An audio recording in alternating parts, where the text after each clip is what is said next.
In the meantime, there is concern that the ministry's dress and grooming policy will not hold much sway in schools.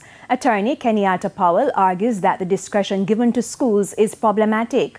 The policy is supposed to address contentious issues such as how students wear their hair and alter their uniforms. But according to Mr. Powell, many schools have shown they cannot be trusted. Far too many of the schools have shown themselves to not be judicious stewards of these white powers, and my position has always been that these powers need to be severely curtailed. That the schools need to be given very small parameters in relation to what they can do in terms of grooming and dressing.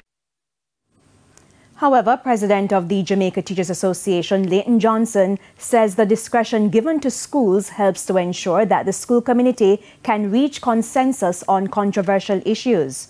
It's a good thing where schools can continue the consultative process to get everybody involved in establishing a common standard, an agreed standard, a standard that upholds positive values, a standard that will allow students to understand operating in a society, there are standards that must be upheld.